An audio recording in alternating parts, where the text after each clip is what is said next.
Picture this. You wake up tomorrow morning, flip the light switch, and nothing happens. You try your phone, completely dead. Your car won't start. The water stops flowing. Welcome to life after an electromagnetic pulse event, where the modern world as we know it just stopped working overnight. But here's the thing. While everyone else is panicking, you could be the one neighbor who's still cooking hot meals, purifying water, and keeping your family safe and comfortable. I'm Zach, I've been prepping since 2012, and today I'm sharing the 13 most critical EMP-proof items that could mean the difference between thriving and barely surviving when the grid goes dark. Now, before we dive in, I want to share with you the scary part about an EMP, which is it doesn't need to hurt a single person directly to completely cripple our infrastructure. One weapon detonated 250 miles above Kansas could potentially take down electronics across the entire continental United States. The Congressional EMP Commission estimated that within the first year after a significant EMP event, up to 90% of Americans could perish, not from radiation, not from the blast, but from the complete collapse of our just-in-time delivery system, medical infrastructure, and basic utilities. That's a sobering statistic, but here's what I've learned in over a decade of preparing. You don't need a bunker or $1 million budget to give your family a fighting chance. You just need the right items and the knowledge of how to use them. So let's start with the absolute foundation of survival. Item number 1. Water, your 72-hour lifeline. Water is your most critical resource, period. The rule of threes tells us you can survive 3 weeks without food, but only 3 days without water. After an EMP, your municipal water system stops working immediately. No electricity means no pumps, no treatment facilities, no water pressure. Even if you have a well, your electric pump becomes a paperweight. Back in 2016, I experienced this firsthand during Hurricane Matthew when our area lost power for 8 days. I watched neighbors who hadn't prepared standing in line for hours just to get a few bottles of water from FEMA trucks.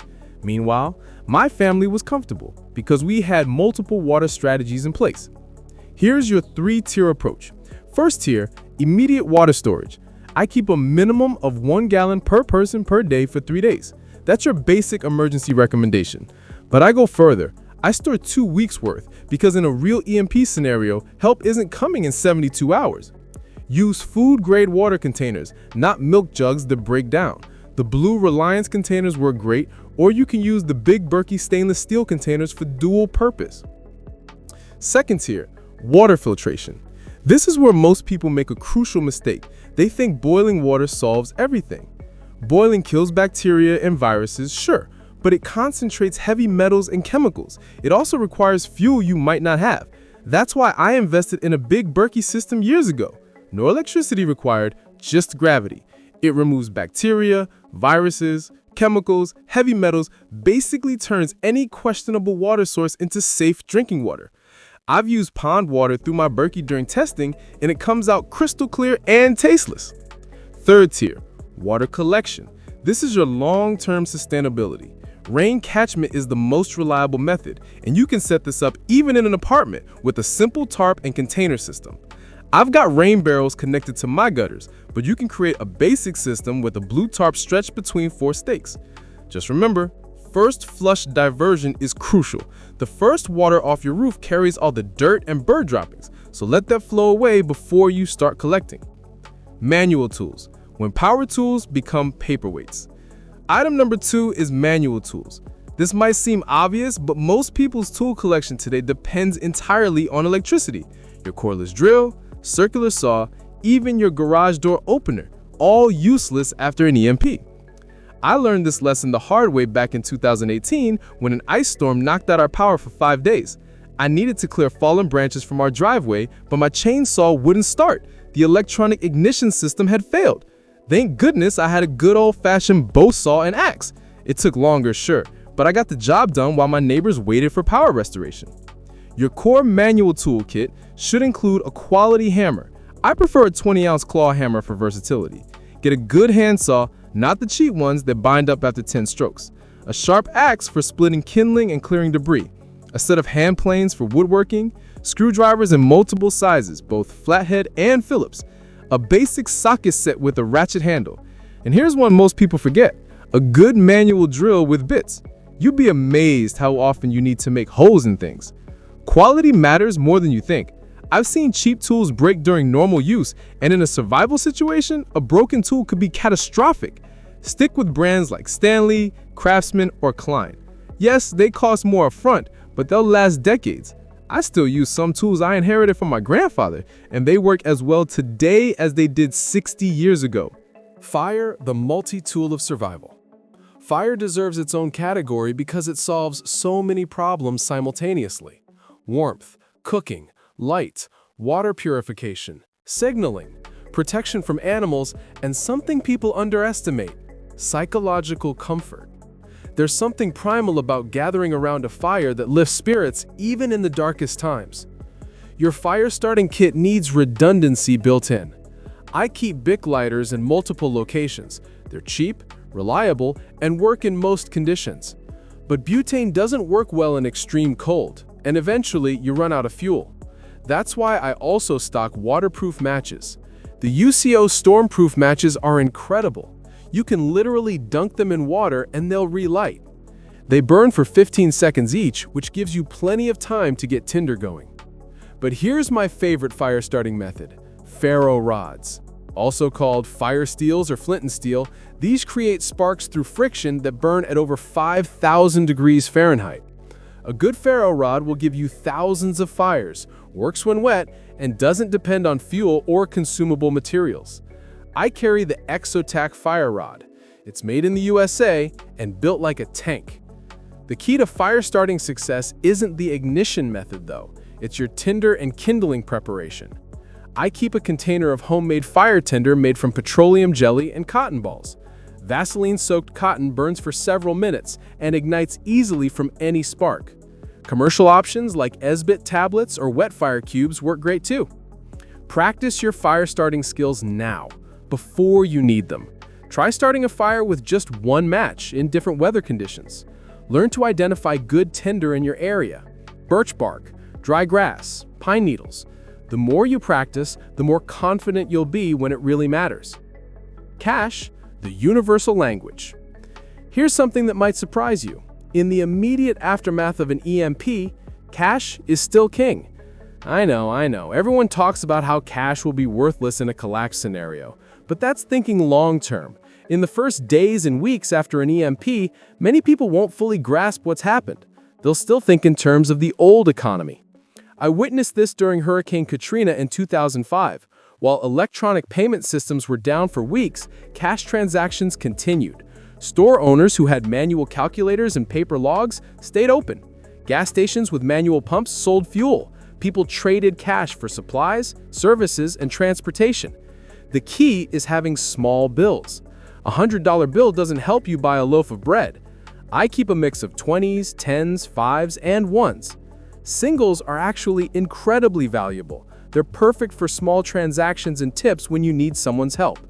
I learned this from an old-timer who lived through the Great Depression. He told me, "Son, when times get tough, small money spends easier than big money." How much cash did you keep? That depends on your situation, but I recommend at least enough to cover 2 weeks of basic expenses: food, fuel, small repairs. Keep it in small bills and keep it hidden but accessible. Don't put all your cash in one location. Spread it around your home and vehicles. Precious metals, real money that lasts. Now let's talk about what happens when cash loses its value. And in a prolonged grid-down scenario, it will. That's where precious metals become crucial. I'm not talking about getting rich here. I'm talking about preserving your purchasing power and having a medium of exchange that people recognize and trust. Silver is my metal of choice for bartering. It's more affordable than gold, easier to make change with, and historically, it's been the common man's money. I focus on junk silver, pre-1965 US coins that are 90% silver. These include dimes, quarters, and half dollars minted in 1964 and earlier. Why junk silver instead of silver bars or rounds? Several reasons. First, people recognize these coins. A 1963 quarter is obviously old US silver. Second, they're harder to counterfeit than generic silver rounds. Third, they come in small denominations perfect for everyday transactions. Try buying a dozen eggs with a 1-ounce silver bar. You'll overpay every time. I started small, buying a few silver quarters here and there when I had extra money. Over the years, I've built up a decent collection. The beauty of junk silver is, it doesn't matter if the coins are worn or scratched, you're buying them for their silver content, not their numismatic value. Gold has its place too, but it's for larger transactions and wealth preservation. A 1/10 ounce gold coin might buy you a week's worth of groceries, but it won't buy you a single meal. Think of gold as your savings account and silver as your checking account. Non-perishable food. Nutrition without electricity. Food storage after an EMP presents unique challenges. Your refrigerator and freezer become useless within hours. Your electric can opener won't work. Even your microwave becomes a paperweight. You need foods that store without refrigeration, require minimal preparation, and provide complete nutrition. I learned this lesson during a week-long power outage in 2014. We had plenty of frozen food, but without power, it all spoiled within 2 days. The canned goods in our pantry became our lifeline, but I realized we needed a better system. Your EMP food storage should focus on shelf-stable items with long expiration dates. Canned meats like chicken, beef, and fish provide protein and can be eaten cold if necessary. Canned vegetables and fruits give you vitamins and fiber. Rice and beans are the classic survival combination. Together, they form a complete protein. They store for decades when properly sealed, and they're filling and nutritious. But here's what most people overlook: comfort foods. After a traumatic event like an EMP, familiar tastes can provide enormous psychological comfort. I keep chocolate, crackers, peanut butter, honey, and even some instant coffee. These aren't survival necessities, but they help maintain morale when everything else is falling apart. Speaking of food storage, let me share something that's helped thousands of families build their food security without breaking the bank. I've put together a free guide that shows exactly how to turn just $50 into a 90-day food supply for your family.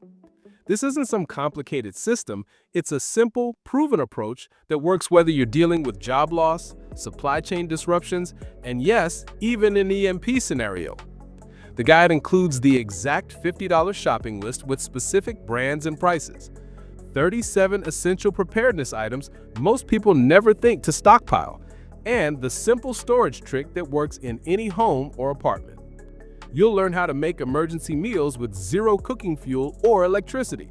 Discover the gas station snack that's perfect for bartering, and get step-by-step instructions for scaling up from 1 week to 3 months of food storage with confidence.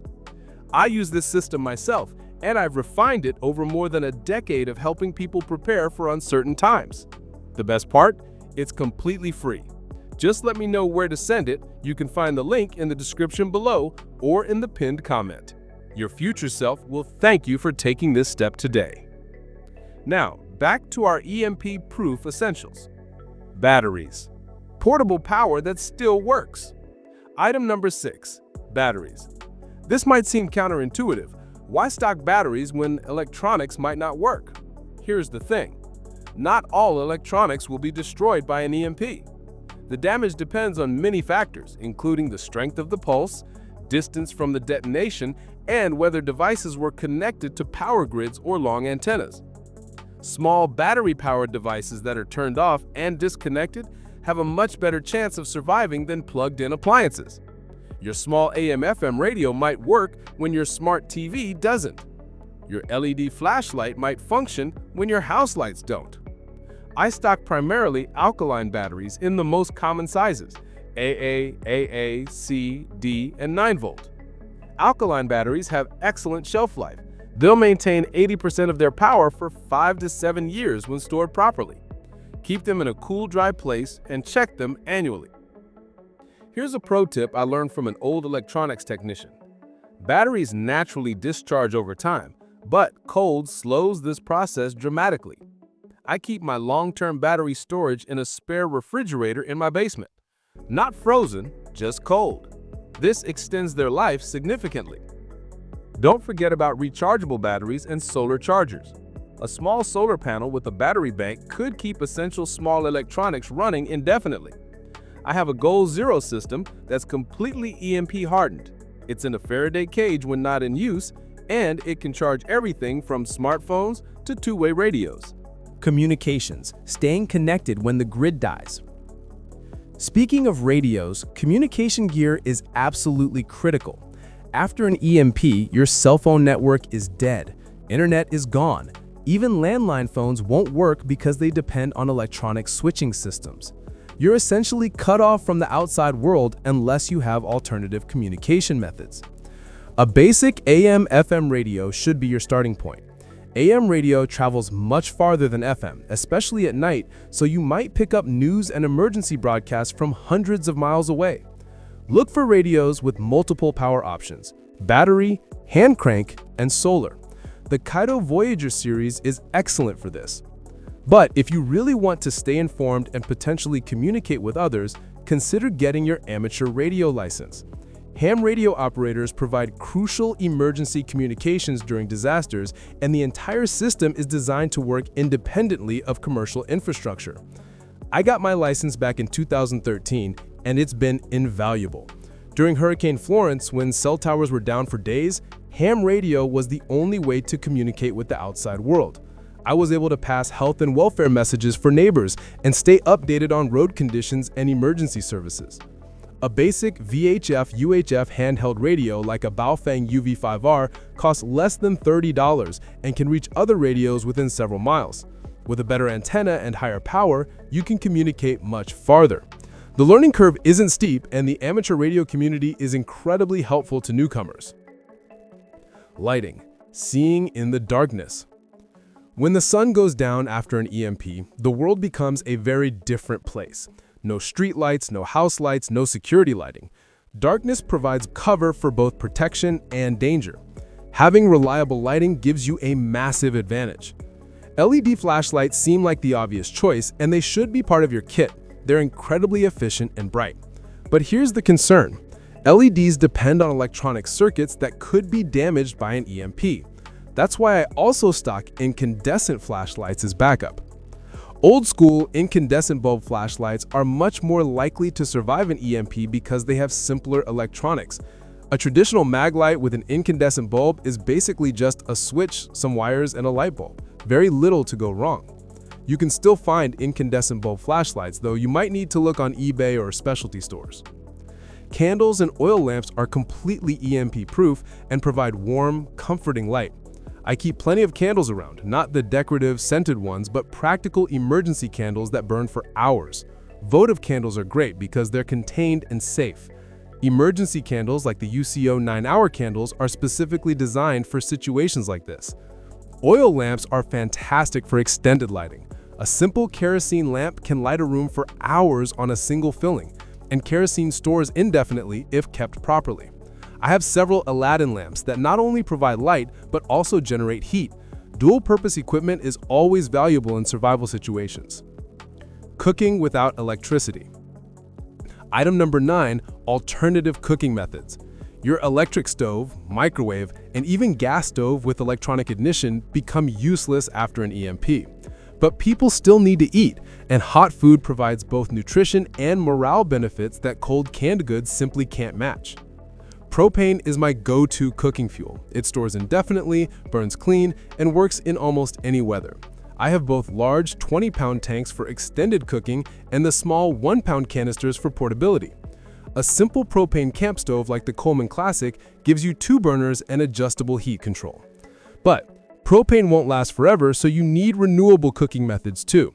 A good wood-burning camp stove like the Solo Stove is incredibly efficient. It burns small twigs and branches completely, produces very little smoke, and generates impressive heat for cooking. The beauty is that fuel is literally everywhere: fallen branches, construction scraps, even paper and cardboard in a pinch. Solar cooking is completely renewable but weather dependent. I have a simple box-style solar cooker that can reach temperatures over 300 degrees on sunny days. It's perfect for rice, beans, stews, even baking bread. Solar cooking takes longer than conventional methods, but it requires zero fuel and works silently without producing smoke that might attract unwanted attention. Don't overlook rocket stoves and masonry heaters if you have space and time to build them. These are extremely efficient wood-burning systems that extract maximum heat from minimal fuel. I built a simple rocket stove in my backyard using concrete blocks and steel pipe. It boils water faster than my kitchen stove while using just small twigs and scraps. Medical supplies when hospitals close. Healthcare infrastructure would collapse immediately after an EMP. Hospitals lose power, medical equipment fails, and communication systems that coordinate emergency services go dark. You need to be prepared to handle medical emergencies on your own, at least initially. Your first priority is prescription medications if anyone in your family depends on them. Work with your doctor to get an extra month's supply if possible. Some medications lose potency over time, but most remain effective well past their expiration dates when stored properly. Keep them in a cool, dry place away from light. Over-the-counter medications are equally important. Pain relievers like ibuprofen and acetaminophen, anti-diarrheal medication like Imodium. Intestinal issues can be life-threatening if you become dehydrated. Antihistamines for allergic reactions, antacids for stomach problems, antibacterial ointments for cuts and scrapes. A comprehensive first aid kit is essential, but most commercial kits are inadequate for serious situations. I supplement mine with additional supplies: extra bandages and gauze, medical tape, instant cold packs, a digital thermometer, tweezers, scissors, and disposable gloves. But here's what separates prepared people from everyone else: training. Supplies are useless if you don't know how to use them properly. I took a wilderness first aid course that taught me to handle medical emergencies when professional help isn't available. The American Red Cross offers excellent courses, and many community colleges have basic EMT training. Learn to suture wounds, set broken bones, and recognize signs of serious conditions like heart attacks and strokes. In a post-EMP world, knowledge and skills become more valuable than equipment. Sanitation, preventing disease when water stops. Here's something nobody wants to talk about, but it's absolutely critical: sanitation. When the water stops flowing, toilets stop working. Garbage collection ends. Sewage treatment plants shut down. Without proper sanitation, disease spreads rapidly through communities. I learned about this challenge while researching historical disasters. After major earthquakes and floods, cholera and dysentery often kill more people than the original disaster. Poor sanitation creates breeding grounds for disease-carrying insects and contaminates water sources. Your sanitation kit should include heavy-duty garbage bags, lots of them. These aren't just for trash, they're for waste disposal, water collection, and emergency shelter. Get contractor-grade bags that won't tear easily. I keep several rolls in different locations. Toilet paper might seem obvious, but it's worth mentioning because it disappears quickly during emergencies. Stock more than you think you need. Baby wipes are incredibly versatile. They work for personal hygiene when water isn't available for bathing. Lime or wood ash helps control odors and reduces health risks when burying waste. A simple camping shovel lets you dig proper waste disposal holes. Bleach can disinfect surfaces and purify water in emergencies, though it loses potency over time. Hand sanitizer becomes crucial when soap and water aren't readily available. Look for alcohol-based sanitizers with at least 60% alcohol content. They'll remain effective long after expiration dates. Security, protecting what matters most. In a post-EMP world, law enforcement response times go from minutes to potentially days or weeks. 911 doesn't work. Police cars won't start. Communication between agencies breaks down completely. You become responsible for your own security and that of your family. This is a sensitive topic, but it's reality. When people become desperate, some will resort to taking what they need from others. Your preparation supplies make you a target if people know about them. Good operational security means keeping your preparations private. Physical security starts with hardening your home. Quality deadbolts, security doors, and window reinforcements. Motion-activated solar lights around your property perimeter. They work without electricity and alert you to movement while potentially deterring intruders. Early warning systems don't require electronics. A simple perimeter alarm can be made with fishing line and small bells or cans filled with pebbles. Dogs are excellent early warning systems and provide companionship during stressful times. Firearms are obviously a personal choice based on your situation and local laws. If you choose to arm yourself, get proper training and practice regularly. A gun you don't know how to use effectively can be taken and used against you. More importantly, learn conflict de-escalation techniques. The best fight is the one you avoid entirely. Books and references. Knowledge that never needs batteries. My final item might surprise you. Books. Physical books, not e-books or digital files. When the internet disappears and electronic devices fail, books become your connection to human knowledge accumulated over centuries. I keep reference books on topics I might need to know: medical care, mechanical repair, gardening, food preservation, construction techniques, and electrical systems. But don't forget entertainment and education books too. Long evenings without television or internet need to be filled somehow. Classic literature, history books, and how-to guides on hobbies and skills. Books provide mental stimulation and escape when reality becomes overwhelming. I also keep multiple copies of important documents in waterproof containers: identification, insurance policies, medical records, property deeds, and financial information. When electronic records disappear, paper becomes invaluable for proving who you are and what you own. Putting it all together, these 13 categories form the foundation of EMP preparedness, but they're not magic bullets. The items themselves won't save you. Knowledge, skills, and mental preparedness are equally important. Start with what you can afford and gradually build your capabilities over time. Most importantly, don't let fear drive your decisions. Yes, an EMP is a serious threat that could fundamentally change our way of life. But humans are incredibly adaptable. We survived for thousands of years without electricity, and we can do it again if necessary. The goal isn't to become a survivalist hermit hiding in a bunker. It's to give yourself and your family options when systems we depend on fail. Whether that failure comes from an EMP, natural disaster, economic collapse, or simple infrastructure failure, these preparations serve you well. Start today with what you have. Buy an extra can of food each grocery trip. Pick up a manual can opener and basic first aid supplies. Learn one new skill each month: how to start a fire, purify water, or grow food. Small steps compound over time into significant preparedness. Remember that free guide I mentioned earlier? It's the perfect place to start building your food security foundation.